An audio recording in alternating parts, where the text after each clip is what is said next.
Berdiri aja ya. Bismillahirrahmanirrahim. Assalamualaikum warahmatullahi wabarakatuh. Alhamdulillahilladzi arsala rasulahu bil huda wa dinil haqq liyuzhirahu 'alad dini kulli wa kafa billahi syahida. Puji syukur kehadiran Allah yang telah mengutus Rasulnya untuk memenangkan din yang hak. Salawat dan salam kepada junjungan kita Nabi besar Muhammad SAW. Semoga kita akan bersamanya di akhir zaman mendapatkan syafaatnya. Amin. Amin ya rabbal alamin. Tadi sudah dibacakan surat Al-Baqarah, Ali Imran. Itu sering sekali dibacakan untuk calon-calon ulil albab ya. Tadi saya akan bacakan pendek saja surat Ar-Rahman. Auzubillahiminasyaitonirrajim. Bismillahirrahmanirrahim. Ya ma'syaral jinni wal insi in istata'tum an tanfuzu min aqtaris samawati wal ardi la tanfuzuna illa bisultan. Sadaqallahu nazim. Mengapa saya tertarik dengan surat itu? Bukan karena Ar-Rahman itu banyak dihafal orang ya. Saya pernah lihat di YouTube ada seorang ikhwan melamar mufti dengan surat Ar-Rahman sebagai mahar gitu. Luar biasa. Jadi tapi kalau saudara-saudara sekalian baca Ar-Rahman itu memang sangat menyejukkan bagi saya ya. At least bagi saya. Nah, saya akan langsung saja. Pertama, tadi surat Ar-Rahman tadi mengatakan bahwa agak beda terjemahan Indonesia dengan terjemahan bahasa Inggris. Saya baca terjemahan bahasa Inggris itu itu mesti saya baca lagi ya, saya agak lupa. Tapi intinya dalam bahasa Indonesia kira-kira begini. Hai sekalian jin dan manusia, kalau kalian semua ingin menembus beyond itu di luar, beyond di luar dari langit dan bumi, maka tembuslah. Nah, jadi bukan tembuslah langit dan bumi, bukan. Jadi tembuslah beyond, di luar daripada langit dan bumi, maka tembuslah.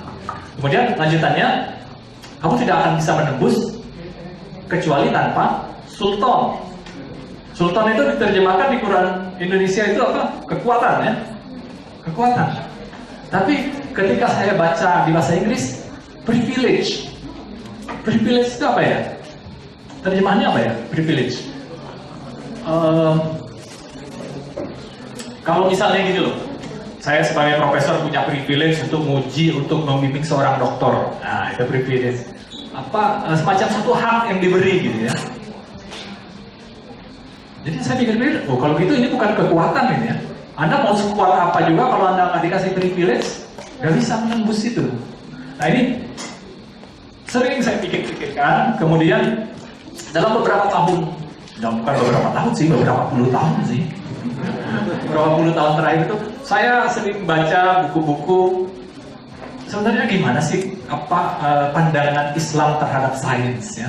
Karena begini, saya melihat di Amerika itu orang sudah ribut. Ribut apa?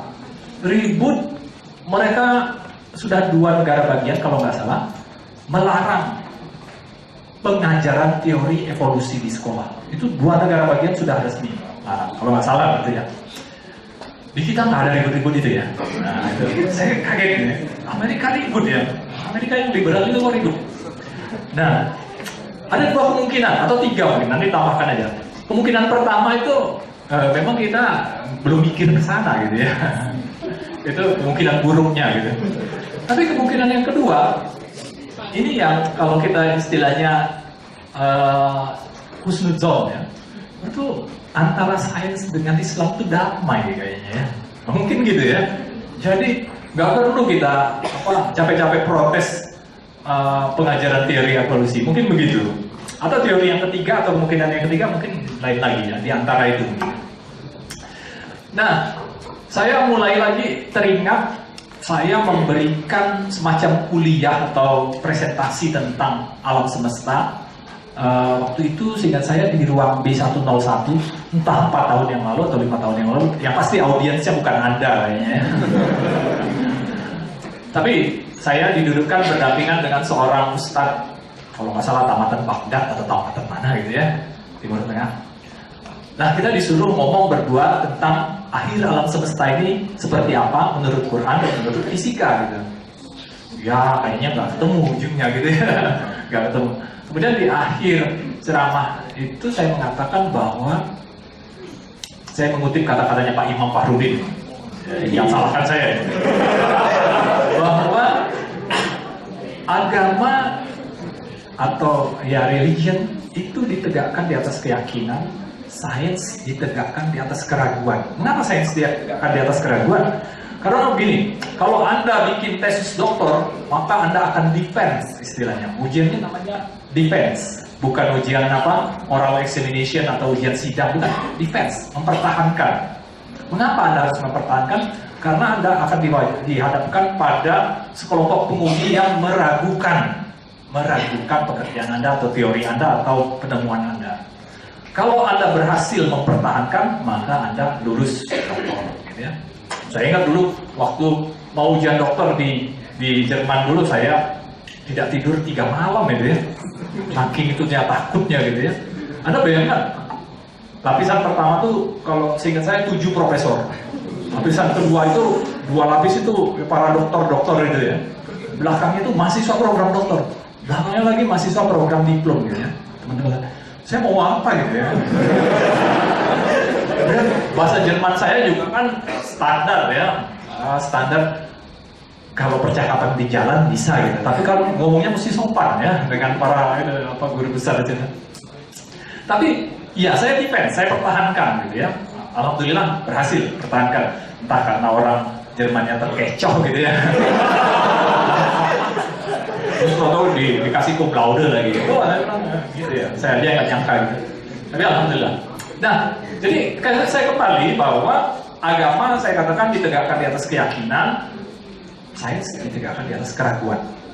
Saya fix di situ. Jadi kalau Anda menyatakan ini, saya yakin banget dengan teori Big Bang terjadinya alam semesta. Ini beberapa tahun yang lalu saya juga memberikan ceramah ini, kalau nggak salah HMD ya, HMD mungkin dia Rohisan ini, HMD di landas itu, lantai dasar fisika itu, tentang Big Bang. Jadi kalau Anda percaya sekali dengan Big Bang, maaf saja, bisa jadi 10 tahun lagi Big Bang akan berubah, tidak dipercayai orang lagi ya. 100 tahun lagi mungkin teori relativitas Einstein diganti dengan teori yang lebih general. Karena apa? Karena sains ditegakkan di atas keraguan. Teori relativitas itu diuji terus. Beberapa tahun yang lalu itu ada penemuan di Eropa yang mengklaim bahwa mereka berhasil menembakkan neutrino tembakan ke dalam bumi, tembus ke dalam bumi. Jadi ditembakkan dari, kalau nggak salah mungkin dari Swiss ya, di CERN itu, Switzerland. Dideteksinya di Italia lewat bawah bumi. Kemudian mereka mendapatkan bahwa kecepatan neutrino setelah itu melebihi kecepatan cahaya. Wah, ini semua orang bilang rontok ini teori Einstein ya. Tentu saja, wah yang paling ribut adalah wartawan. Saya ditelepon beberapa wartawan gitu ya. Salah satunya wartawan Tempo, kebetulan saya kenal. Gua cari, Pak gimana Pak? Saya bilang saya nggak percaya kalau satu eksperimen gitu ya. Kalau misalnya sudah 5 eksperimen, semuanya sudah teruji, oke, saya baru mulai percaya. Kalau satu eksperimen tidak. Nah, peneliti itu sangat akurat. Mereka akhirnya merilis satu paper makalah ya. Kemudian dirilis ke publik. Mereka cuma minta ini saja, input saja. Di mana letak salah kami, gitu ya. Semuanya diceritakan. Ya, semua orang macam-macam ributnya. Tapi setahun kemudian kalau nggak salah ditarik lagi paper atau enggak, mereka bikin press release lagi bahwa penemuan mereka salah, kabel GPS-nya kendor. Simpel sekali, kabel GPS kendor. Mengapa perlu GPS? Karena gini loh, Ketika Anda menembakkan neutrino yang kecepatannya mendekati kecepatan cahaya, Anda nggak bisa bilang, telepon, kolega di Itali, neutrino sudah saya tembakkan, gitu ya. Baru mau ngangkat telepon, neutrino udah nyampe, gitu kan. Kecepatan cahaya. Gitu ya. Anda baru mau ngasih, pakai ini aja, pakai apa, klik aja. Ya kliknya juga jalan dengan kecepatan cahaya juga ya. Jadi nggak ada cara lain, harus ada sinkronisasi waktu, sangat rumit. Jadi ternyata terbukti teori Einstein tidak tergoyahkan saat ini. Tapi kita tidak tahu beberapa tahun kemudian apa yang akan terjadi dengan teori relativitas. Jadi saya sangat yakin saat itu ya bahwa sains ditegakkan di atas ketentuan, agama ditegakkan di atas keyakinan. Nah, begitu saya katakan begitu, itu sebenarnya final remark gitu ya. Sudah mau selesai itu ceramahnya. Itu ada seorang mahasiswi langsung, maaf Pak, saya tidak setuju. Wah, kenapa tidak setuju? Saya yakin bahwa sains itu bisa mencari agama, bisa membuktikan agama. Waduh, bilang, ya maaflah saya tidak expert dalam hal itu. Karena waktu itu saya membaca buku karangannya Pervez Hoodbhoy. Pervez Hoodbhoy itu dari Pakistan. Dia seorang muslim, ya tidak usah kita berdebatkan apakah dia Ahmadiyah atau bukan. Tapi dia seorang fisikawan, gitu ya. Nah, itu kan, fisikawan, dan dia postdoc-nya, pasca doktoralnya di MIT. Jadi saya respect lah. Dia mengarang buku, kemudian dapat rekomendasi dari Abdus Salam, kemudian dapat dana dari ICTP buat dipublish. Saya beli itu, kemudian saya dalami. Intinya begini, dia sudah meneliti para pemenang Nobel dan lain-lain gitu. Akhirnya dia katakan mereka mendapatkan Nobel tidak karena keyakinan mereka. Contohnya adalah Abdus Salam dengan Stephen Weinberg. Dua-duanya tuh fisikawan yang mendapatkan Nobel bersama. Sebenarnya dengan Sheldon Glashow, tapi dua orang ini yang menemukan teori elektroweak namanya.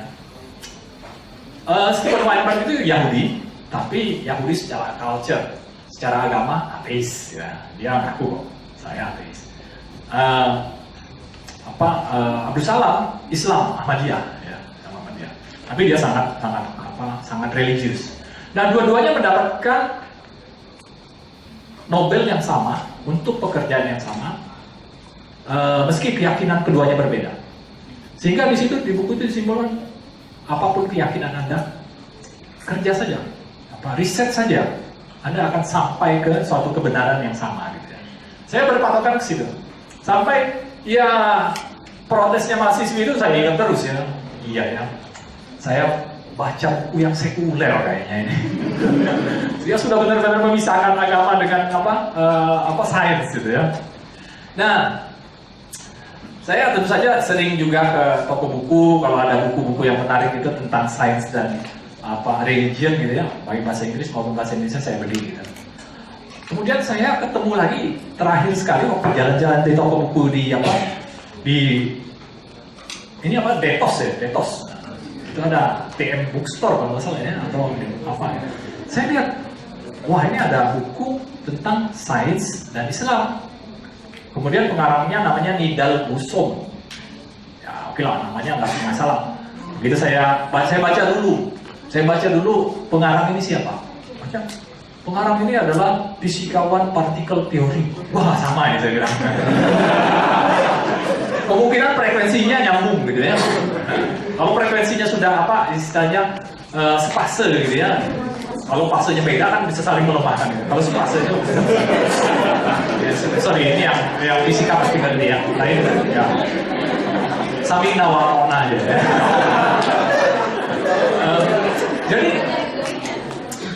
Jadi saya baca, bukunya tebal sekali, tapi akhirnya saya pikir, nah ini buku yang saya cari setelah saya baca. Dia mengklaim bahwa dia bisa mendamaikan Islam dan sains. Gitu ya. Dia tidak setuju dengan cara-caranya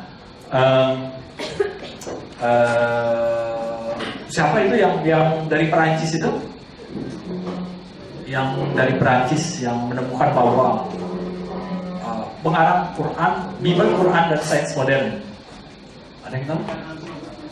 Bukan Aaron Armstrong itu belakangan. Bible, Quran, dan sains modern. Waduh, ini kayaknya tidak sepase dengan saya ini audiensnya. Oke lah, dia seorang Prancis. Ya, Bucaille, ya, Maurice Bucaille, ya, Maurice Bucaille. Saya baca buku itu waktu SMA loh ya. Saya tanya baca nggak buku-buku agama waktu SMA ya. Saya sangat tertarik karena apa? Dia menemukan semua itu. Bahkan yang sekarang banyak beredar di WhatsApp itu Ar-Rahman lagi ya, sorry ya saya bicara Ar-Rahman lagi. Batas antara air yang tawar dengan yang asin itu ya, jelas itu. Itu dia udah bicara itu tahun 80-an dulu ya. Sudah ada. Dan dia banyak bicara tentang kedokteran dan dia menemukan bahwa Quran lebih banyak cocoknya dengan sains daripada Bible. Ya buku itu waktu itu laris dan dicetak ulang dan lain-lain. Tapi si Williamson itu tidak setuju. Tidak setujunya mengapa? Dia katakan begini, ini orang barat menemukan sains. Kemudian kita baca, kemudian kita lihat di Quran. Nggak ada itu di Quran sains itu ya. Temu lagi itu teori relativitas.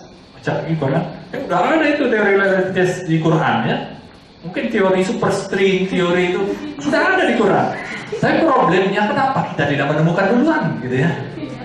Itu pertanyaannya. Kita mengklaim kita udah ada itu semua di Quran. Tapi kenapa kita tidak menemukan duluan? Gitu ya. Ini kan perlombaan ya sekarang ya. Kalau dikatakan bukan perlombaan atau perang, ya di situ frontnya itu ya. Perlombaannya itu di situ, di front ilmu itu. Kenapa kita tidak menemukan duluan? Kemudian ada lagi yang itu siapa yang orang Turki yang bikin film tentang ini, tentang kesesuaian Quran dengan ini, runtuhnya teori evolusi. Siapa?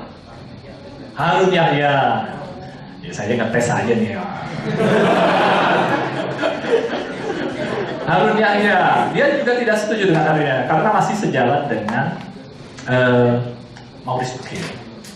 Saya kan kaget dia buku ini. Wah, dia nggak setuju dengan ini ya. Padahal itu kan buku kan banyak sekali digemari lah di masyarakat Muslim.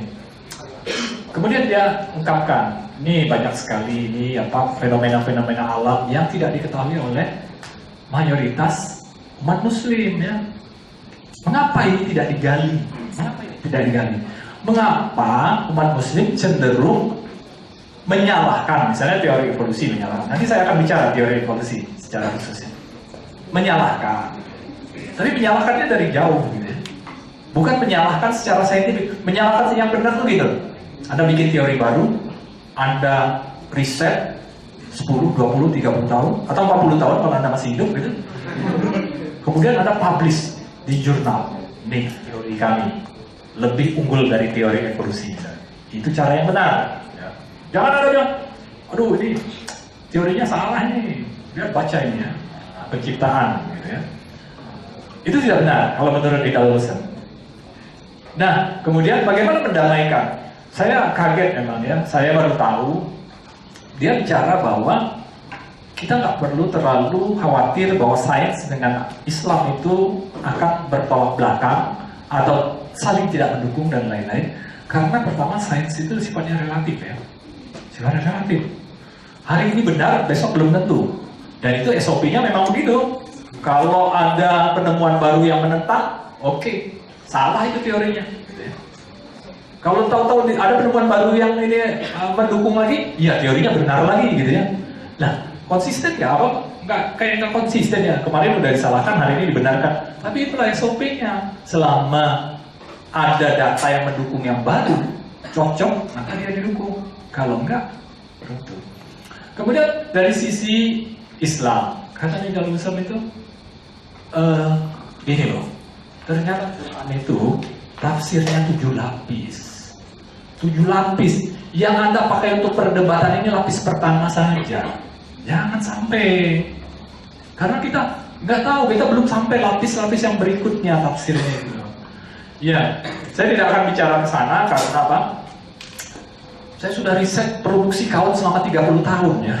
Saya tidak pernah meriset hal-hal seperti ini gitu ya. Ini cuma baca-baca, senang gitu ya. Kemudian Diskusi pun jarang, saya ya diskusi tentang hal ini. Mungkin ini kesempatan untuk diskusi dengan Anda. Kalau ada yang komplain, misalnya Pak saya tidak setuju, tolong berdiri, tolong.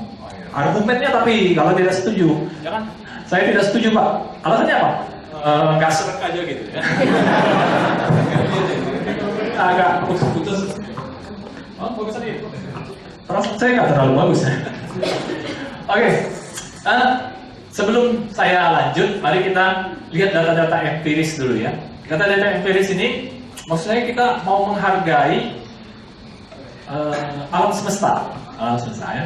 Data empiris. Saya yakin, saya pernah mempresentasikan ini, tapi saya yakin audiensnya bukan Anda, jadi Anda mungkin baru melihat ya. Ini peta apa ya? UIN, oh iya UIN, bukan. Waktu itu saya cari universitas yang negeri gitu ya. Ternyata hanya UIN yang negeri ya, UI nggak negeri ya. Itu UI yang negeri ternyata UIN ya. Oke lah. Jadi Google Map ngerti gitu ya. Cari universitas, cari UI yang negeri ya, cari apa Google Map dapatnya UIN. Oke, jadi ini 4.000 meter foto satelit sebenarnya. Satelit ya. Coba klik lagi. Oke, wow, kita bayangkan Anda naik pesawat Star Trek atau pesawat apa saja yang menjauhi bumi gitu ya. Kita menjauhi bumi, bumi terlihat seperti itu. Ingat skalanya saja, itu 12.756 km. 12.000. Nggak terlalu jauh Pak, mungkin ya. Speedometer mobil saya udah 50.000 km gitu ya. Bukan speedometer mobil, itu motor gitu ya. Oke, kita naik lagi pesawatnya. Nah, kita mulai melihat tata surya. Tata surya belum terlalu jauh ini. Ya, komanya, itu koma itu titik ya sebenarnya, itu pakai sistemnya Inggris. Itu 11.830 juta kilometer ya. 11 miliar aja lah, sama-sama teman kan cukup lah gitu ya. 11 miliar kilometer ya, kita melihat tata surya. Kalau kita naik lagi jauh, coba klik lagi. Nah, ini kita melihat, oh itu nggak ada ini ya, nggak ada apa, pointer sayang sekali ya, saya juga nggak mau. Itu yang di tengah itu matahari ya. Matahari, kemudian di situ Alpha Centauri, bintang tetangga kita. Bintang itu seperti matahari juga, dia membakar hidrogen, kemudian helium dan seterusnya. Ingat skalanya, sekarang kalau kita mau melihat matahari dari jauh itu skala kita 1, 2, 3 miliar 4 triliun, 200 triliun ya. Bener nggak triliun ya? Juta, miliar, triliun, 200 triliun kilometer. Kita bisa melihat matahari dari jauh. Tapi belum galaksi ya. Coba kita, nah ini galaksi kita ya. Matahari itu kira-kira di situ tuh. Kira-kira, the sun. 1, 2, 3, 4 itu triliun. Habis triliun apa ya? Nggak tahu lagi lah. Hampir 1 juta triliun kilometer. 1 juta triliun kilometer. Ada apa ya? Ada yang punya mobil motor yang sudah kilometer ya? Nah, mungkin. Oke, kita naik lagi. Nah, ketemulah kita dengan galaksi tetangga kita. Sekarang, waduh, saya udah nggak tahu lagi berapa itu kilometer. 1, 2, 3, 2, 3, 4, 5, 6 kali 3, 18. Kalau nolnya 18 itu berapa? Triliun gitu ya. Kilometer. Itu jarak dengan tetangga kita. Coba klik sekali lagi. Galaksi tetangga kita tuh ini dia nih. Nah ya, terima kasih. Terima kasih. Aduh, semoga dicatat sebagai amal ya. Ini galaksi tetangga kita yang namanya Andromeda. Andromeda ini jaraknya ke kita, kita nggak menghitung lagi pakai kilometer. Udah susah. 2 juta tahun cahaya. Jadi kalau misalnya saya tembakkan ini pointer ini ke galaksi sana, moga-moga nyampe gitu ya. Ke galaksi sana, maka pointernya cahayanya akan sampai 2 juta tahun kemudian. Baru sampai. 2 juta tahun lagi baru sampai. Tapi saya harus bertahan terus gini ya. 2 juta tahun. Akibatnya adalah ini adalah image gambar 2 juta tahun yang lalu. Iya kan? Ini cahaya 2 juta tahun yang lalu yang kita terima. Cahaya yang sekarang, ya maaf saja, Anda nggak punya kesempatan untuk melihatnya. Tunggulah 2 juta tahun lagi. Jadi kalau dia sekarang sudah hancur, kita baru tahu 2 juta tahun lagi ya. Karena apa? Kecepatan cahaya itu kecepatan yang paling tinggi. Tidak ada kecepatan yang melebihi kecepatan cahaya. Secara fisika, jangan di depan dulu dengan teologi. Tapi ada satu hal yang saya titipkan atau pesankan kepada mahasiswa-mahasiswi di sini, bahwa Andromeda ini pertama kali diamati Muslim Persia, Abdul Rahman Al-Sufi. Nama bukunya tuh Kitab Al-Khawatib At-Tabit Al-Musawwar. Artinya apa? The Book of Fixed Star.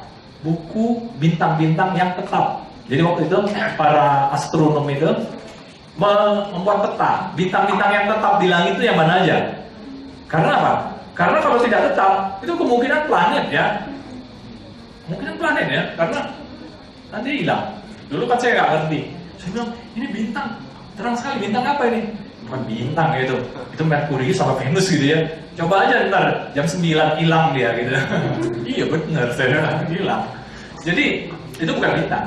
Jadi intinya adalah tahun 964 dulu itu ilmuwan Muslim sudah berkontribusi dan ini diakui ya sama dunia Barat.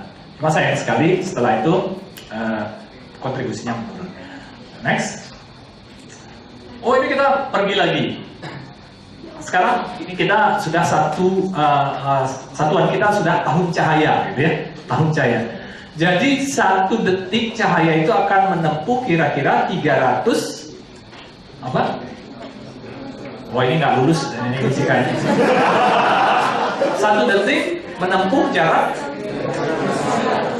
300 ya di 300 juta kilometer lah ya. Itu merupakan kapan? Susah banget ya 10 8 ya. 3 kali 10 pangkat 8 ya. 3 kali 10 pangkat 8 kilometer. 300 juta kilometer. 300 juta kilometer itu dalam 1 detik. Kalau ini bisa sampai ini 1 detik saja udah 300 juta kilometer. 1 detik, 1 tahun berapa? Hitung sendiri. Bagaimana dengan 10 juta tahun gitu ya? Jadi kalau galaksi-galaksi tetangga terdekat kita itu bisa kita lihat dalam jarak atau skala 10 juta tahun cahaya. 1 juta tahun cahaya itu sekian kilometer. Oke, nggak usah disebut. Next. Oke, kalau kita naik lagi, ternyata galaksi-galaksi itu mengklaster. Jadi galaksi-galaksi itu sedang berdekatan. Ya, bukan karena ada efek perasaan mau berdekatan, bukan. Gaya gravitasi, gitu ya.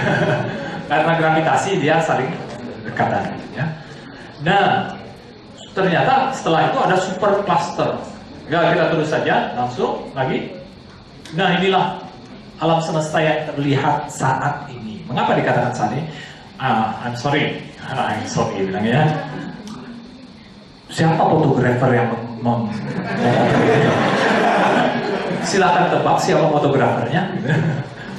Gak mungkin ada yang memotret ya, karena kalaupun dia sudah keluar dari angkasa ya sudah, dia sudah almarhum ya, nggak bisa bernapas. Jadi yang terlihat itu diameternya 24.000 juta tahun cahaya atau 24 miliar tahun cahaya. Nah, itu sebagai perbandingan, menurut pengukuran orang saat ini, jarak dari sini ke sini sekitar 14 miliar tahun cahaya. Itulah usia alam semesta. Jadi, mengapa ini dikatakan yang terlihat? Karena yang lain itu belum sampai. Usia alam semesta kita baru 14 miliar tahun. Jadi yang di sini akan nyampe mungkin 15 miliar tahun, 1 miliar tahun lagi gitu ya. Tunggu aja. Ini ya kan, ya, makin luas gitu. Makin luas. Sehingga kesimpulannya apa? Kayaknya alam semesta ini tak terbatas luasnya ya. Besar sekali. Dan matahari kita udah gak kelihatan lagi di sini di mana gitu ya. Dan ini yang bisa dibuat secara simulasi, secara teori. Dan inilah yang bisa terlihat. Sisa sini nggak terlihat.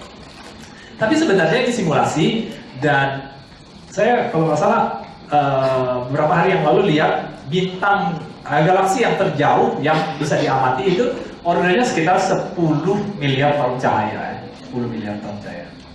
Itu hebat sekali astronom itu ya. Astronom itu saya salut. Mengapa? Tadinya saya salut dengan orang fisika. Mengapa? Orang fisika itu bisa mengukur berat bumi. Gimana ukur berat? Ukur berat kan kita pakai timbangan gitu ya. Ada orang yang angkat timbangan gitu ya. Orangnya berdiri di atas bumi gitu. Sekarang ukurlah berat bumi gitu ya. Siapa yang mau ngangkat bumi kemudian mau berdiri di mana ya? Tapi fisikawan bisa. Wah. Lebih apa lagi? Matahari bisa dihitung ya, itu pelajaran fisik mekanika klasik itu. Mekanika kuantum gitu ya. Mekanika klasik bisa dihitung ya. Nah, tapi belakangan saya salut dengan astronom. Astronom tuh kasih lihat, itu bintang tuh. Nah, bintang. Coba ukur jaraknya. Bisa mereka ya mengukur jarak bintang ya?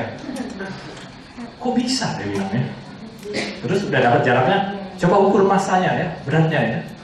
Bisa juga ya? Waduh, saya bilang hebat sekali gitu. Bisa mengukur massa, bisa mengukur jarak. Jadi mereka sudah menemukan bintang, galaksi terjauh itu sekitar 10 miliar tahun cahaya jaraknya. Dan sekali lagi ini ya moral story-nya atau pesannya di sini adalah bahwa alam semesta ini kemungkinan besar sekali. Susah mengungkapkan kemungkinan besar gitu ya. Besar sekali. Kita tidak tahu di mana batasnya. Nah, memang otak manusia itu memang tanpa batas ya. Saya ingat kata-kata Pak Budi nggak diundang sih. Dia kan ngerti kan bahasa Jepang kan, kereta api Shinkansen yang tercepat itu namanya nozomi ya. Nozomi itu kecepatan pikiran. Lebih cepat dari cahaya loh. Coba saya mikir di bulan, udah nyampe kan? Cahaya akan nyampe berapa menit lagi gitu ya. Kecepatan pikiran. Ternyata itu apa? Oh, di daerah saya Citayam itu nozomi itu yang kereta apa? Gerobak barang itu ya. Dijual itu yang roda 3 itu. Kecepatan pikiran. Oke, jadi otak manusia itu kalau berpikirnya bisa tanpa batas dan bisa lebih cepat dan lebih jauh dari situ. Sehingga orang membuat teori-teori yang jauh melampaui itu. Sehingga akhirnya seperti teori Einstein itu bisa melingkupi semua yang ada di sini.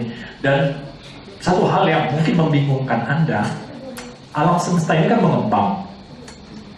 Tapi mengembangnya di mana? Kalau Anda katakan, ini kayak balon mengembang di ruangan ini, artinya ada ruangan yang melingkupi balon, ya.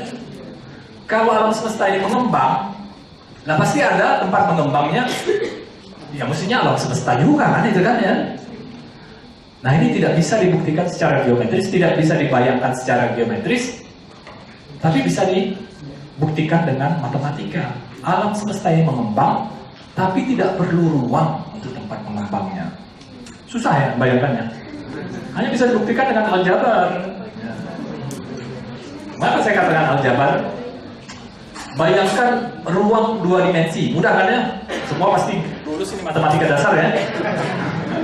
X, Y gitu ya, X, Y ya. Oke, sumbu X, sumbu Y.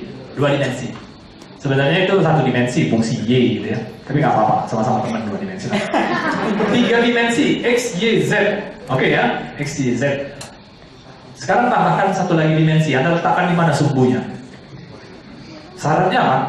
Syaratnya sumbu yang ketiga. Sumbu yang ketiga, keempat namanya apa? X, Y, Z. Apa? UV ya, X, Y, Z. Udah terakhir ya. U aja. Sumbu. Sulit sekali membayangkan sumbu U yang tegak lurus pada sumbu X, sumbu Y, sumbu Z ya. Kemana dia mau tegak lurus? Nggak bisa. Tapi secara aljabar mudah. Cari vektor yang didot produkkan 0 gitu ya. Vektor U didot produkkan dengan apa vektor X 0, dot produkkan dengan Y 0, dengan Z juga 0. Benar itu dimensi keempat itu. Jadi itu the power of mathematics. Jadi kita tidak bisa membayangkan secara geometri, tapi secara matematik bisa, secara aljabar bisa dihitung. Itulah teori relativitas khusus Einstein ya. Saya dengar bisik-bisik dari Pak Andika, oh Pak Heri kan, ini kan Pak Heri pengganti saya kata Pak Andika. Tadinya yang ditawarin saya nolak gitu loh. Pak Heri nerima gitu. Teori relativitas ya. Relatif sekali ini. Oke. Jadi begini, Einstein itu membuat teori relativitas khusus, kemudian dia pakai teori itu untuk menjelaskan kosmologi, menjelaskan alam semesta. Nah, menjelaskan alam semesta, kemudian dia dapatkan bahwa dari persamaannya itu loh, matematis ya, murni matematik, nggak ada campur tangan apa data-data itu, dia dapatkan bahwa alam semesta ini menurut kesamaan dia haruslah mengembang. Tapi waktu itu tidak ada data yang mendukung. Jadi gimana caranya? Ya sebagai saintis ya, saya postulatkan ada suatu konstanta yang dimasukkan gitu ya. Konstanta apa ini? Konstanta untuk ngerem pengembangan gitu ya. Namanya konstanta kosmologi. Masukkan, stop itu pengembangan gitu ya. Cocok dengan apa keinginan ilmuwan saat itu. Tapi malangnya beberapa tahun kemudian ada orang namanya Edwin Hubble, ada pernah dengar Hubble teleskop gitu, menemukan bahwa alam semesta ini berkembang. Nah ini saya nggak ada ini ya, saya nggak ada papan tulis ya, saya bisa tuliskan persamaannya.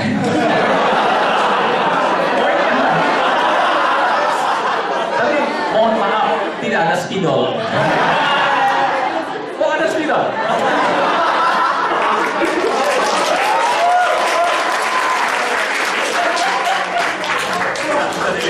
Nah, tolong. Ya, ini masalahnya kalau Anda undang dosen, ya. Coba Anda undang ekonom gitu ya, dia akan duduk di situ ya. Oke, gini loh. Idenya simple, membuktikan bahwa alam semesta itu berkembang. Apa yang plot oleh Hubble? Dia ngeplot namanya redshift. Redshift itu pergeseran merah. Oh ini bingung nih pergeseran. Tapi nanti saya kasih yang simple ya pergeseran merah. Pergeseran merah itu adalah kalau misalnya benda itu menjauh dari kita, maka frekuensi radiasi yang sampai ke kita itu akan bergeser ke panjang gelombang yang lebih panjang, inframerah. Kalau mendekat dia ke ultraviolet ya. Pak bingung gimana? Gini aja, Anda naik ke atas gedung gitu ya, malam hari lihat kalau mobil menjauh dari Anda pasti lampunya merah kan? Iya lampu belakang.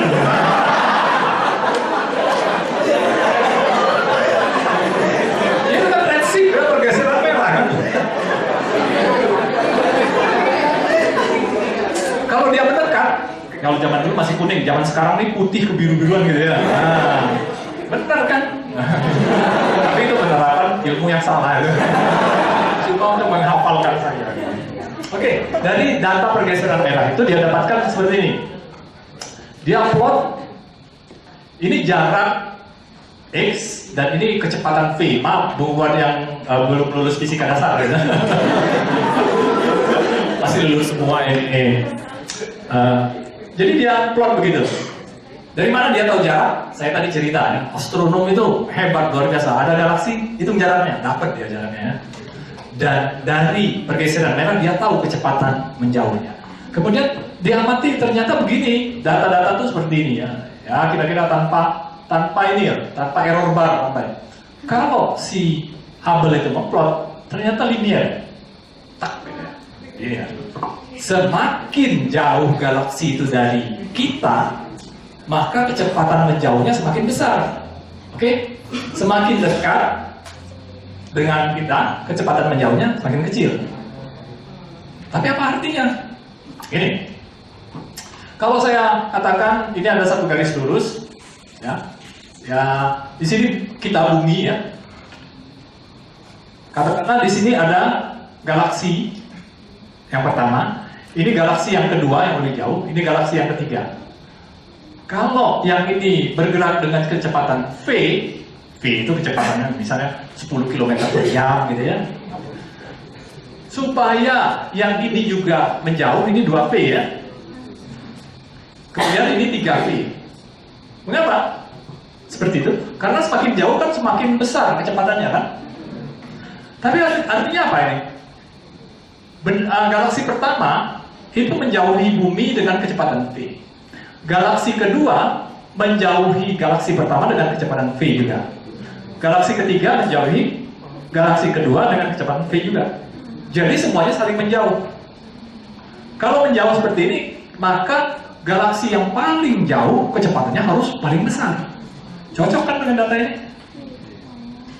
Jadi Hubble mengatakan, Einstein, salah kamu. Alam semesta berkembang. Gitu ya. Alam semesta. Ini ada pertanyaan nggak ya? Atau kita bikin TR saja? TR.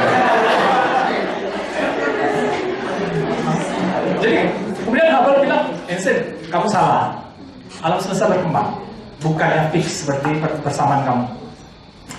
Kemudian Einstein tahu, oh ya, sebagai ilmuwan, saya minta maaf. Saya cabut lagi konsep kosmologi, gitu ya. Dicabut, ya remnya dilepas, ngembang kan, menurut teori Einstein. Cocok kan? Tapi itu ternyata kesalahan Einstein yang kedua. Kesalahan yang pertama naruh, kesalahan kedua yang mengeluarkan.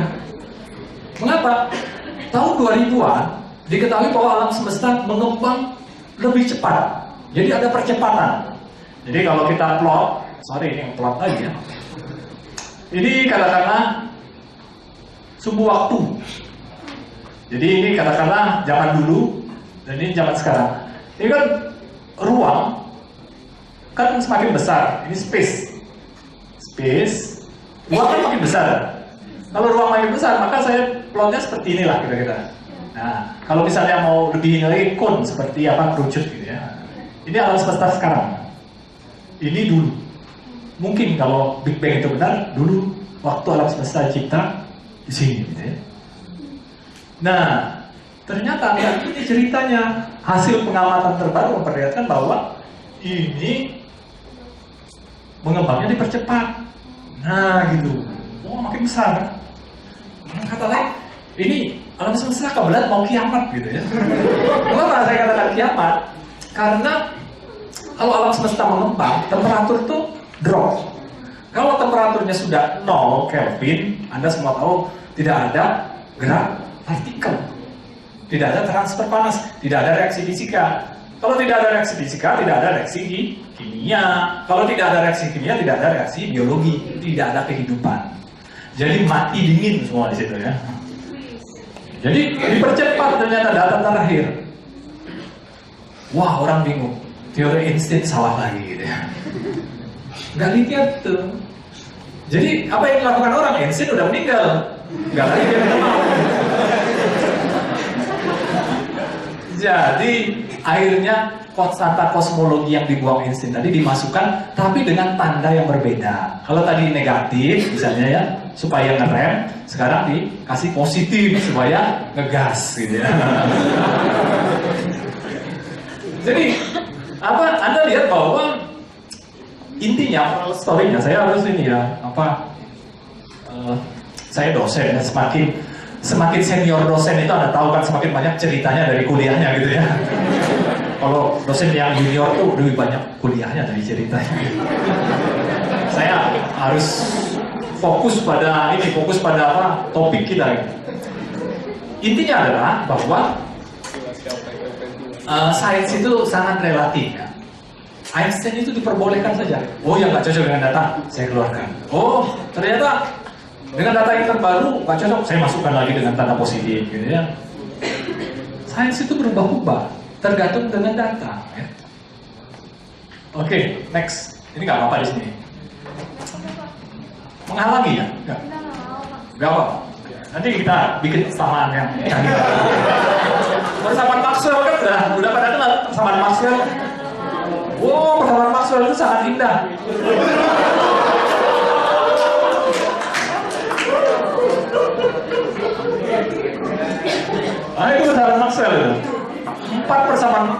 menjadi satu ya. Wah, yang ikut kuliah kuantum relativistik ketawa nih. 4 persamaan Maxwell yang kalau nggak hafal itu nggak lulus itu komprehensifnya fisika. Ya nanti kita yang canggih-canggih kita bicarakan. Saya kembali ke situ ya. Jadi kalau kita melihat ternyata alam semesta ini begitu besarnya. Ini yang terlihat saja. Jumlah bintang itu 30 miliar triliun, 3 kali 10 pangkat 20. Jumlah galaksi besar itu 350 miliar. Galaksi kita itu cuma salah satu dari galaksi ini besar. 350 miliar loh. Dan ini bukan pointer ya. Pointer mana?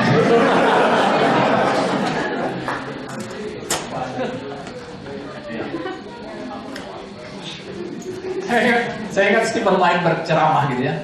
Begitu dia ceramah, dia lupa gitu. Dia gini. Salah mikrofon. Jadi alam semesta yang terlihat ini kemungkinan hanya sebagian kecil dari alam semesta yang sesungguhnya. Kemungkinan. Atau memang merupakan bagian kecil. Tidak ada batasnya alam semesta. Kemungkinan. Next. Nah, ini yang membingungkan, ini angka ya. Ini barusan saya tulis tadi pagi ini. Terus terang. Coba lihat, ini kecepatan cahaya. Kecepatan itu meter per sekon ya. 299 juta ya. Kira-kira 300 juta meter per sekon ya. 300.000 kilometer, salah kita tadi ya. 300.000 kilometer per detik ya. Coba lihat angkanya ya. Nggak teratur ya. Coba pakai 2 semua, enak nih hafalnya. 2. Muatan elektron 1,6021. Nah, sekali 10 pangkat minus 1910. Kemudian ini ada konstanta Planck ini namanya. Jadi di fisika wajib nih ya. Kudu ya. 6,626 kali 10 pangkat minus. Lihat sampai angkanya segini. Massa elektron, massa proton dan lain-lain. Banyak sekali angkanya itu sepertinya berantakan ya. Tapi ada tapinya. Ini nggak boleh berubah dari sini ya. Kalau ini berkurang sedikit, yang lain tidak dikurangi, tidak ditambah, maka molekul bisa bubar. Atom bisa cerai-berai. Kalau atom tidak terbentuk, molekul tidak ada galaksi, tidak ada manusia, tidak ada apa-apa.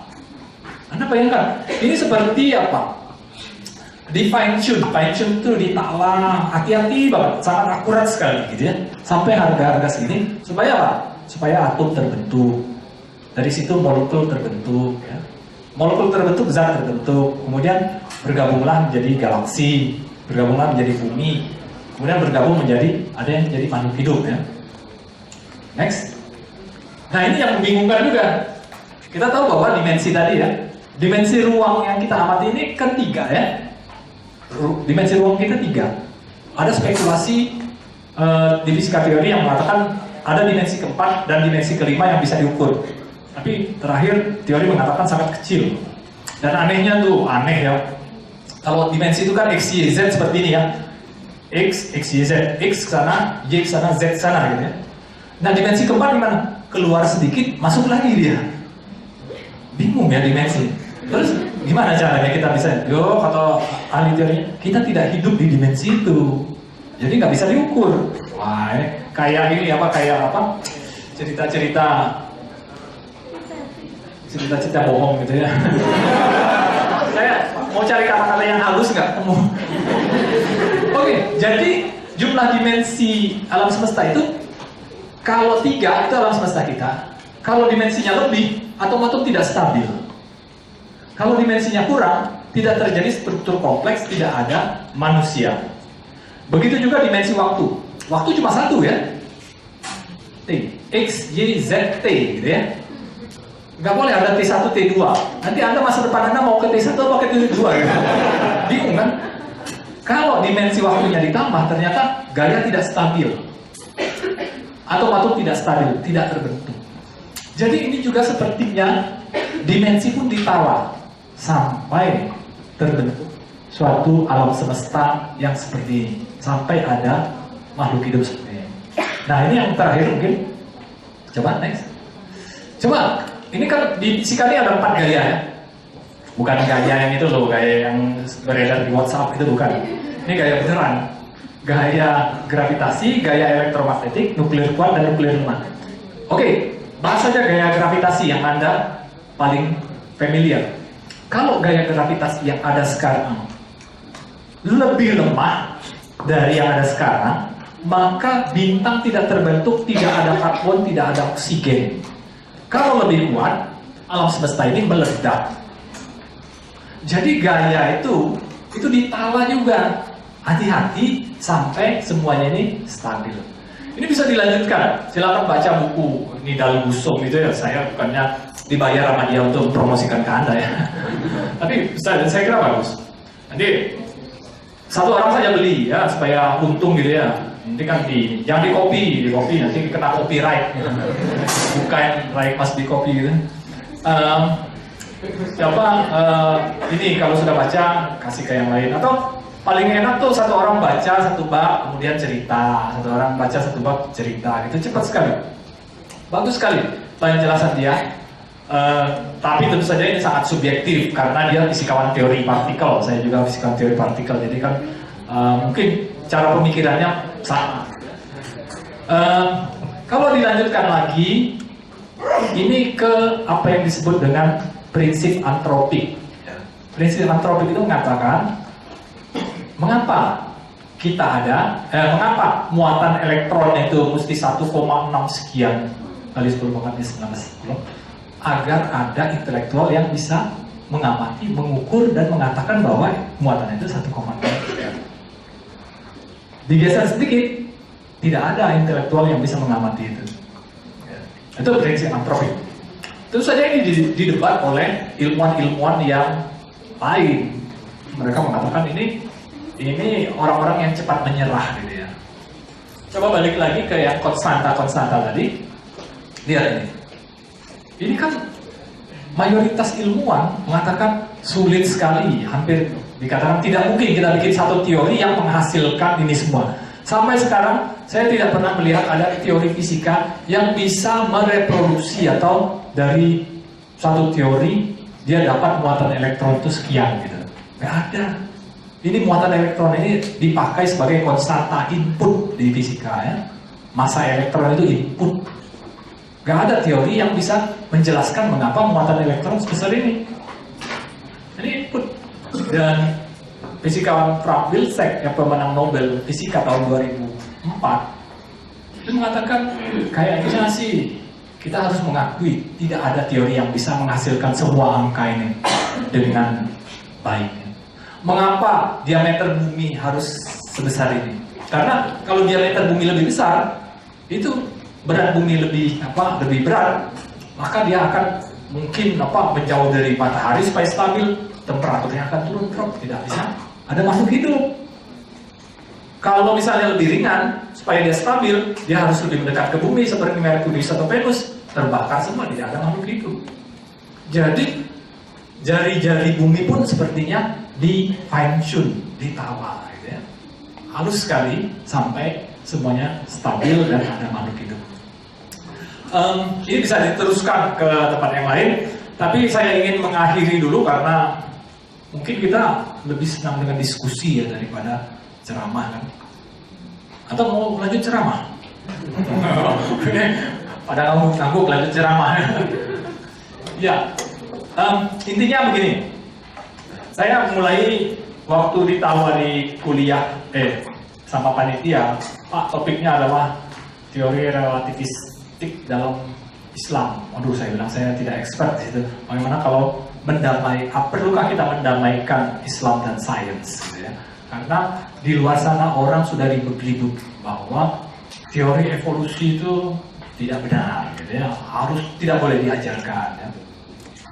Tapi kemudian saya ingat waktu rapat di Habibie Center gitu ya, Pak Wardiman mantan Menteri Pendidikan itu kan nanya ke salah seorang peserta di situ, Pak Quraisy Shihab ya. Pak Quraisy Shihab, gimana sih teori evolusi itu? Apakah Anda punya dalil kuat untuk menolak? Pak Quraisy Shihab itu ya bijak. Kalau mau menolak teori Darwin, teori evolusi Darwin, jangan dengan dalil agama, tolaklah dengan sains. Saya tidak mau katanya menolak teori Darwin dengan dalil agama. Istilahnya kalau saya bayangkan, kalau pertandingan tinju itu kan ada apa istilah itu, ada ini ya, organisasinya BBC, ada macam-macam kan. Kalau Anda mau juara di situ, bertandinglah di situ. Jangan Anda tantang dia di luar pertandingan gitu ya. Ya. Anda nggak bakal diakui. Nah itu, seperti itu.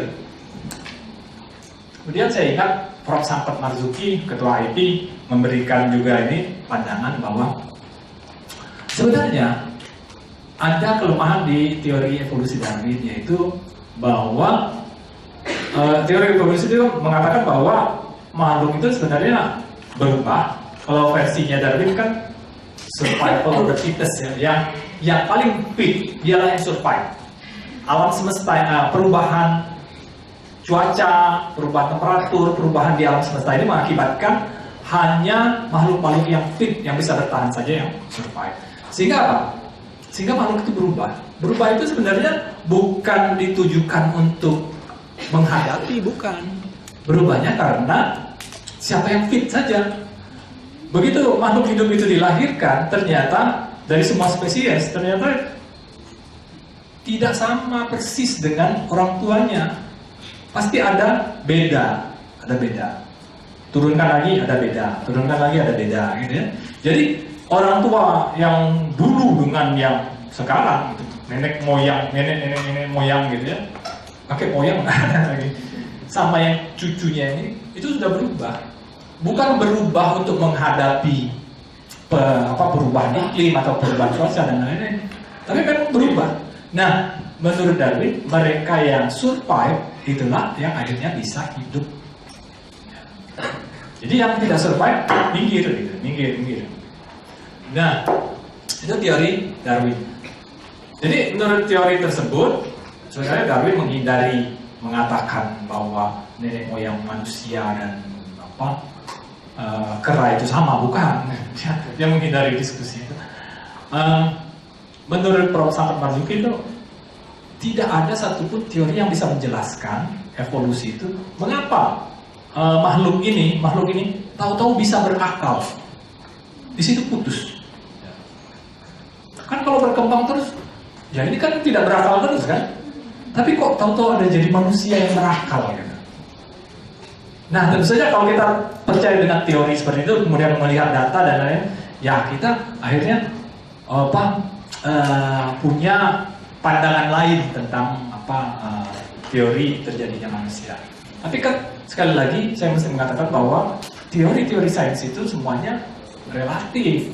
Selama didukung oleh data, oke, dibenarkan. Kalau tidak, ya maaf saja. Nah, itu tentang teori evolusi. Sehingga kesimpulan saya setelah saya baca buku Ridal Busrom dan saya mendengarkan diskusi para ahli tersebut, tampaknya kita tidak perlu meributkan teori evolusi tidak boleh tidak. Kita tidak usah mengulangi lagi pekerjaannya Maurice Bucaille. Maurice Bucaille itu coba lihat teori Big Bang. Kemudian coba cari, dia lihat Quran, ada nggak teori Big Bang? Begitu ketemu, kita girang sekali. Nggak usah. Cukup Maurice Bucaille sudah melakukan itu. Sekarang kita yang harus menemukan mula-mula gitu ya. Misalnya teori Big Bang atau teori-teori yang lain, kita yang harus menemukan mula-mula. Biarkan orang Barat yang mencari di kitab suci mereka. Oh iya ada gitu ya. Kita yang harus cari duluan. Intinya begitu kalau menurut saya. Tentu saja ini sangat relatif. Ini kan opini saya, belum tentu sama dengan Anda. Saya kira sampai di sini dulu, kita diskusi saja setelah ini.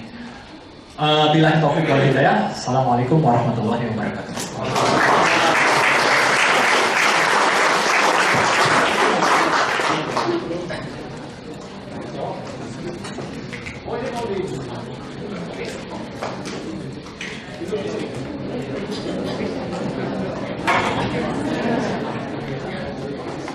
Ya, selanjutnya untuk agar tidak terlalu Ya kelihatannya kayak lemas gitu, capek, kayak habis di kelas gitu ya.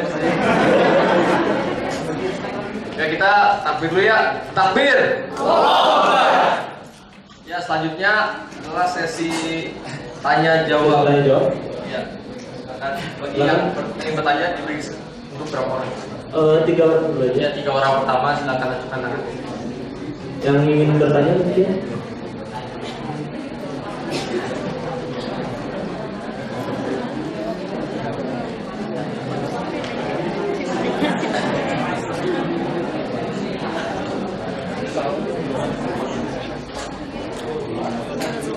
Ya mungkin ada yang mau ingin bertanya. Bagi penanya yang beruntung akan mendapatkan hadiah yang sangat menarik dari panitia. Jadi silakan pertanyaannya mungkin yang tentang hal yang mungkin menarik untuk dibahas.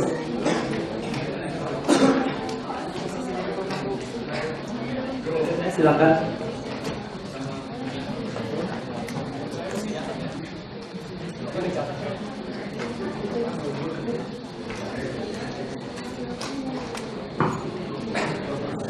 Bismillahirrahmanirrahim. Assalamualaikum warahmatullahi wabarakatuh. Ya, nama saya Muhammad Gafa, Fisika 2015. Ya, pertama-tama terima kasih kepada panitia HMDF dan II yang telah menyelenggarakan Jazirah. Nah, di sini saya Pak Muhammad Gafa ingin bertanya kepada Pak Teddy. Kan tadi closingnya menyuruh aksi bahwa kita harus bergerak menemukan itu. Nah, namun kendala tantangan terbesar kita itu Pak, bahkan kita sangat minim untuk menimbulkan budaya itu Pak. Mulai dari aktivitas literasi, riset, bahkan yang paling dasar buat nalar matematis kita Pak. Kita senang berspekulasi aja Pak, senang berfilsafat gitu. Tapi jarang membuktikan, paling nggak dengan matematis gitu aja Pak. Jadi tantangan gitu tuh gimana kita hadapi Pak? Terima kasih. Assalamualaikum warahmatullahi wabarakatuh. Waalaikumsalam. Di tampil belajar ada yang mau?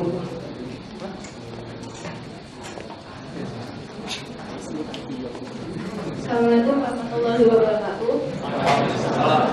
Perkenalkan saya Siva Fitriania.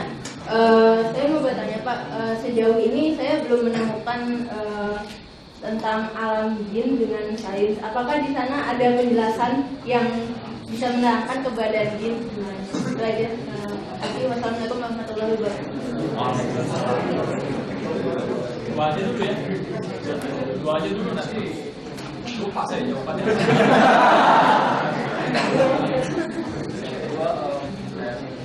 Tentang alam semesta.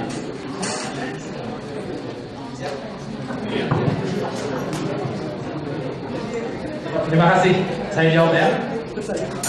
Pertanyaannya menarik, tapi saya izinkan saya ini menyatakan bahwa saya sangat berterima kasih ini kehadiran saudara-saudari sekalian. Bahkan di belakang itu ada teman-teman fisika angkatan saya ya. Begitu, nah itu cari aja yang paling tua di antara yang belakang, pastilah itu angkatan saya gitu. Mereka begitu mendengar saya memberikan ceramah ini langsung datang gitu ya. Sebenarnya banyak lagi sih, tapi ya karena mungkin kemacetan atau apa gitu. Pertanyaan pertama itu kan mengapa ya motivasi lah ya, motivasi kita itu rendah untuk entah membuktikan secara matematis dan lain-lain. Ini sudah menggejala di seluruh Indonesia, bukan cuma di mahasiswa, di dosen juga, di peneliti lain juga ya. Bahkan di negara-negara Islam.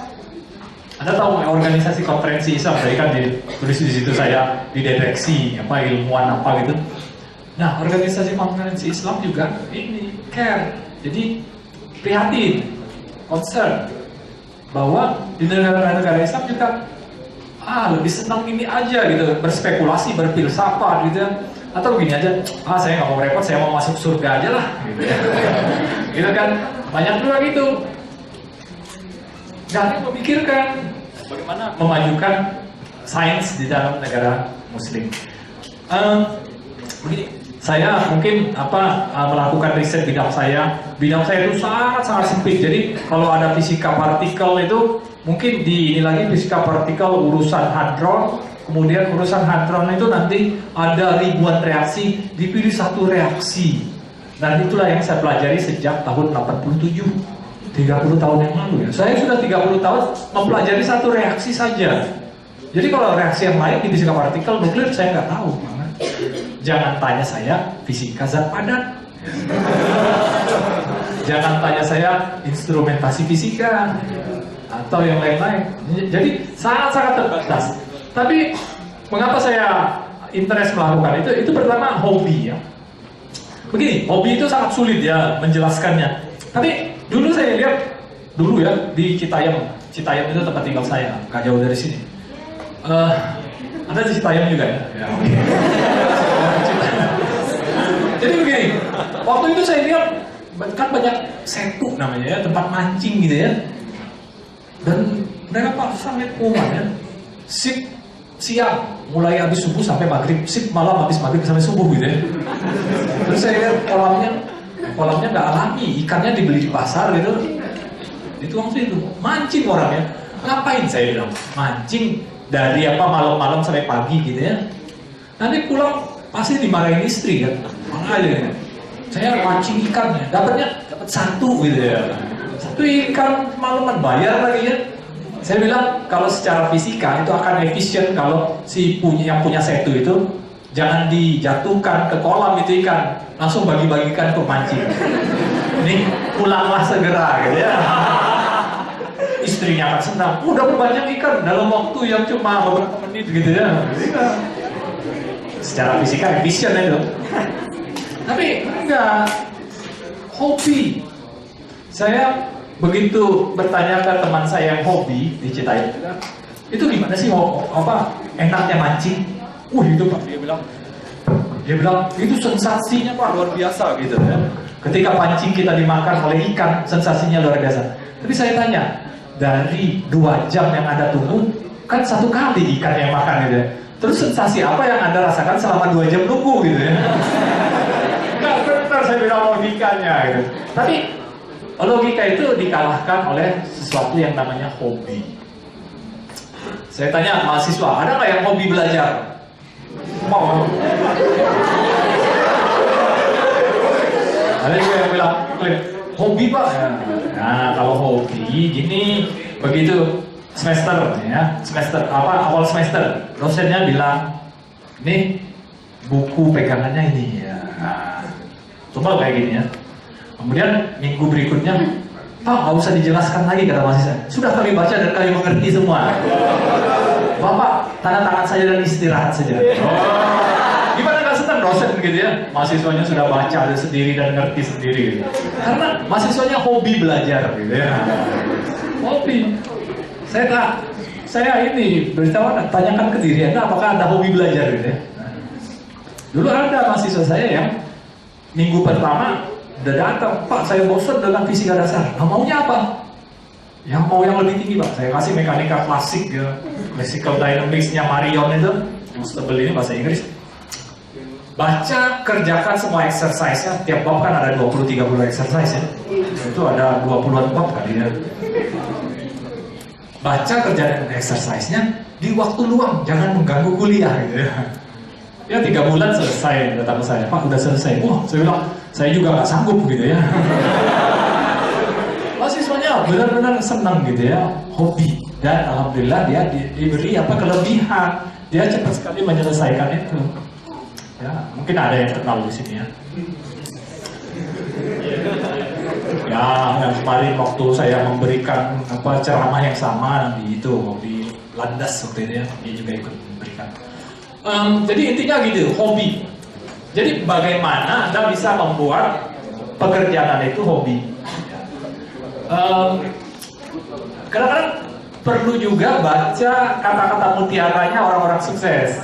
Karena itu gratis, waktu itu saya lihat ya, gratis itu tapi bermanfaat ya, manfaatkan ya.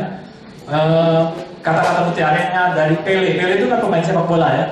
Kesuksesan itu adalah berkat kerja keras dan tekun bertahun-tahun, dan jangan lupa dikerjakan dengan atau sebagai hobi, dengan kesenangan gitu. Jadi Anda kalau kerja keras kemudian tekun tapi Anda nggak senang, itu capeknya cepat ya. Iya kan? Coba, ada nggak di sini yang suka baca komik gitu ya? Kalau suka baca komik, ini habis ngerjain PR dari Pak Imam Fahrudin, ini ada PR ya. Udah saya, ini udah capek banget. Ambil komik, baca, wah ketawa-ketawa lagi, senang, seger gitu ya. Gimana kalau nggak mekanika kuantum buka, wah ketawa langsung. Persamaan Schrödinger ini sangat-sangat ini ya, membuat saya seger lagi gitu ya. Bagaimana solusi persamaan Schrödinger itu membuat saya nggak bisa tidur gitu. Kalau bisa gitu ya, susah ya. Ya sorry, ini saya ngertinya fisika aja, jadi saya cerita fisika. Orang mekanika kuantum itu sangat menarik. Itu kuliah paling bagus. Tanya sama itu ya, apa ya, lulusan fisika itu yang teman-teman saya di belakang itu ya. Mereka mengakui bahwa mekanika kuantum itu adalah kuliah yang very beautiful, ya. Beautiful theory ya, mekanika kuantum. Jadi intinya hobi, kerjakan itu sebagai hobi ya. Nah, kalau Anda mau tambahkanlah itu dengan kesadaran bahwa itu ibadah. Oh, udah ngerjain hobi, ibadah lagi ya. Terus bonusnya lulus dengan cum laude. Wah, enak banget. Hobi, ibadah, lulus cum laude, apa lagi ya? Bisa nggak? Nah, pertanyaannya gitu ya. Bisa nggak? Ya, alhamdulillah waktu itu saya bisa melakukan ini. Memang problemnya itu kalau tugas kita banyak. Sekali lagi, kalau tugas kita banyak, nah itu sulit untuk fokus ya. Saya menemukan, jadi dalam perjalanan hidup saya yang sudah lebih dari 50 tahun bahwa tugas kita itu paling sedikit sebenarnya dengan kesadaran yang tinggi tentu saja waktu masih kuliah gitu ya. Jadi waktu kuliah itu waktu kita tuh banyak sekali gitu ya. Saya mendapatkan gitu. Begitu sudah mulai kerja, waduh, waktu kita mulai terbatas. Kemudian berkeluarga, tambah terbatas lagi ya. Saya ditanya, Pak Teddy gimana itu? Bisa apa? Nulis paper lagi malam-malam. Saya bilang gini, nulis paper malam-malam itu kalau anak istri masih bangun, wah itu haram itu. Biarkan mereka dulu tidur gitu, udah senyap. Wah, keluarkan itu laptop gitu ya. Pelan-pelan. Jangan berisik terbangun, wah haram lagi. Jadi caranya gitu. Tapi ada kos yang harus dibayar, kurang tidur gitu ya. Mungkin bisa dibayar. Ada orang bilang tidur itu kalau tidurnya benar-benar efektif gitu ya, itu sebenarnya 6 jam cukup ya. Saya nggak tahu Anda tidurnya berapa jam nih kalau mahasiswa ya. Harusnya paling banyak 8 jam ya, paling banyak gitu ya. Ya 8 jam ya Anda tidur. Waktu Anda 24 jam, tidak ada satu orang pun di sini yang dikurangi dari 24 jam, kan nggak ada. Nggak ada yang dilebihkan. Setiap orang tuh 24 jam. Siapa yang bisa memanfaatkan waktunya dengan efektif dan efisien, mereka lah yang beruntung gitu ya. Ya. Saya kira itu terlalu banyak, karena ini urusan jin lebih banyak lagi. Moga-moga menjawab. Tapi kalau tidak menjawab itu bisa berkah gitu ya. Mengapa saya katakan berkah? Saya ingat itu cerita buku Feynman Part Integral itu ya. Itu dia bikin buku itu gara-gara dosennya nggak jelas gitu. Saya bilang semakin banyak dosen yang ngajarnya nggak jelas, semakin kreatif mahasiswa, semakin banyak mahasiswa nulis buku gitu. Harusnya gitu. Feynman bikin gitu. Jadi buku ini saya tulis karena waktu itu saya ajukan ini ya dosennya nggak jelas gitu. Akhirnya saya bikin buku sendiri dan buku itu jadi standar ya. Jadi itu berkah kalau nggak jelas. Kemudian masalah jin. Jadi begini, sains itu bergeraknya di alam yang hadir, bukan alam yang gaib gitu ya. Jadi begitu dia masuk ke alam yang gaib, dia tidak lagi seperti sains. Jadi SOP-nya di situ. SOP-nya itu bisa diprobe, bisa diukur, dirasakan dengan alat gitu ya, dan bisa diulang. Banyak sekali itu ilmu-ilmu kebal gitu ya. Wah kebal gitu. Ditembak gak mempan. Saya tembak lagi ya, jangan. Kenapa? Kebalnya saat itu aja gitu. Emang kita tidak bisa menjelaskan kenapa dia bisa kebal ya, kayak debus kayak itu. Itu sains juga nggak bisa menjelaskan mengapa bisa begitu. Katakanlah saya ditanya Pak itu yang makan beling gitu nggak luka ya Pak. Itu beling Pak, bener yang makan. Iya, saya lihat dia mau beling kok. Bukannya roti, bukan. Saya lihat. Coba Bapak jelaskan kenapa ini, kenapa dia tidak luka. Saya bilang, duh maaf ya, ini PR mekanika kuantum aja masih banyak yang belum bisa dijelaskan gitu. Nggak usah menjelaskan yang aneh-aneh gitu ya. Saya bilang. Jadi saya tidak expert dalam menjelaskan itu. Tapi saya ceritakan begini, bahwa di dalam science pun banyak sekali hal-hal yang tidak jelas. Oh, saya mesti tulis lagi gitu, Robin. Gini, saya ceritakan ini cerita saya di kuliah saya, kuantum relativistik dan kuliah yang lain. Bahwa ada namanya ketidakpastian Heisenberg. Pokoknya kalau mahasiswa MIPA mestinya tahu. Pernah kuliah itu, pernah sekolah pernah pelajaran fisika modern. Kecuali yang sekolahnya agak ini dikit gitu ya. Nah, ketidakpastian Heisenberg itu mengatakan bahwa kalau ada pengukuran posisi dan momentum, maka kalau momentumnya kita mau akurat, posisinya tidak akurat. Kalau posisinya akurat, momentumnya tidak akurat. Aduh, ada lagi nggak Pak yang seperti redshift tadi untuk mengerti dengan mudah gitu ya, naik ke atas gedung lihat mobil gitu ya. Ini untuk mudahnya, kalau orang lari gitu ya, lari ya, 100 meter, oke. Untuk lari 100 meter, stopwatch-nya mesti akurat kan ya. Udah pakai komputer, udah pakai laser sekarang. Tapi untuk lari maraton 42 km, ya santai aja lah ya, pakai stopwatch gini ya, gitu ya. Karena 42 km itu kan tidak ditempuh dalam 10 detik kan ya. Iya lah, masa 10 detik ya. Itu ditempuh dalam mungkin sejam lebih ya, saya nggak tahu berapa jam. Yang jelas waktunya lebih lama. Jadi begini, waktu Anda, delta T Anda itu tidak perlu terlalu akurat kalau delta X-nya besar ya. Itu kalau bisa dikonversi ke kecepatan atau momentum, delta X, delta B gitu ya. Kalau ada lari sprint 10 meter atau 2 meter, wah itu susah ya. Lari sprint 2 meter gitu ya, lomba gitu ya. Saya nggak tahu seberapa alatnya harus secanggih apa, karena itu harus akurat sekali gitu ya. Tapi jangan khawatir, orang mengukur neutrino dengan kecepatan cahaya saja sudah bisa kan? Itu kan luar biasa kan? Itu sprint itu, tik gitu, langsung 300.000 meter gitu ya. Dalam 1 detik. Jadi intinya ketidakpastian Heisenberg itu mengatakan bahwa kalau ada ketidakpastian momentum, ada ketidakpastian posisi. Kalau diubah itu menjadi ketidakpastian energi dan waktu. Anda boleh melanggar hukum kekekalan energi.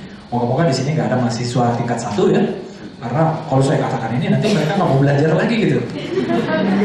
Melanggar hukum kekekalan energi dalam waktu delta T yang besarnya 10 pangkat minus 34 dibagi energi detik. Nah, gitu.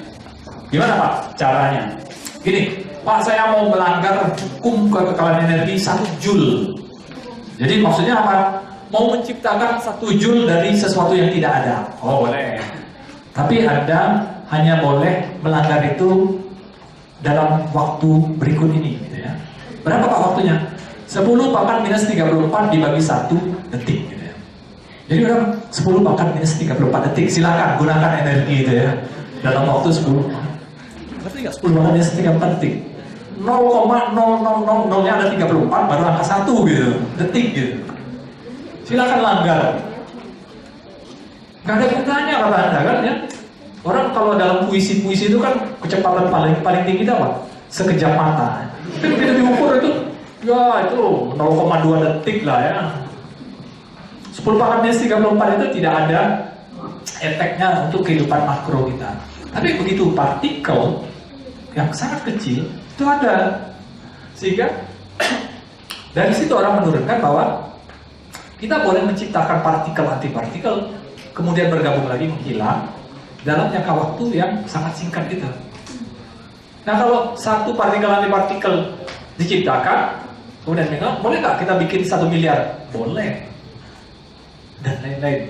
Jadi kata orang sesuatu yang tidak ada itu adalah lautan daripada partikel dan antipartikel tadi yang tercipta dan menghilang, tercipta menghilang. Wah, fiksi Pak Irfan. Atau teori gitu ya, teori gitu. Enggak, diukur orang, namanya efek Casimir. Ada. Nah, saya mengajar filsafat di S3. Di filsafat itu ada bagian yang namanya ontologi. Ontologi itu mempertanyakan apa itu ada. Apa itu ada?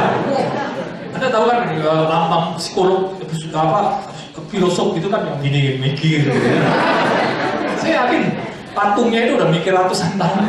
Apa itu ada dan mungkin jawabannya belum ketemu ya. Nah, belum ketemu sudah diganggu oleh orang fisika yang mengatakan bahwa sesuatu yang tidak ada itu lautan dari sesuatu yang ada. Partikel antipartikel tadi. Nah, Anda bayangkan sesuatu yang tidak ada itu jangan anggap ruang hampa. Ruang hampa itu dalam pengertian saya ada itu. Sesuatu yang tidak ada itu ya benar-benar tidak ada. Susah menggambarkannya. Iya, emang kita bisa menggambarkan sesuatu yang tidak? Ya nggak bisa. Kita bisa menggambarkan sesuatu yang ada, ya. Jadi sesuatu yang tidak ada adalah lautan dari sesuatu yang ada. Aneh banget ya. Kemudian balik lagi ke pertanyaan tadi, apa itu ada? Wah, makin pusing. Jadi ada itu apa ya? What is being, gitu ya. Nah, itu yang saya kembalikan ke tadi. Ternyata di dalam fisika itu ada sesuatu yang gelap dalam tanda kutip yang tidak bisa ini orang, dimengerti orang, dilihat orang, tapi efeknya terasa. Efek penciptaan partikel antipartikel tadi. Ya. Kemudian ini teori berkembang, kemudian ada namanya sekarang itu ada dark matter, dark energy. Kenapa? Itu tadi alam semesta berkembang dipercepat tadi. Bukan satu-satunya. Salah satu cara menjelaskannya adalah ada dark energy dan dark matter, materi gelap dan energi gelap. Gelap ini di sini artinya bukannya gelap tidak kalau diterangi cahaya dia bisa kelihatan, bukan. Tidak kelihatan. Jadi energi gelap dan materi gelap itu ya di sini sekarang ada di sini semua gitu. Waduh, ini kayaknya jin itu Pak. Ya mungkin konsepnya aja yang beda gitu ya. Jadi di fisika banyak sekali hal-hal seperti itu dan ini sangat-sangat spekulatif. Tentu saja kalau kita mau masuk ke dunia jin itu mungkin ya kuliahnya lain. Pembicaranya juga lain ya, dan mungkin panitianya juga lain. Saya kira itu ya.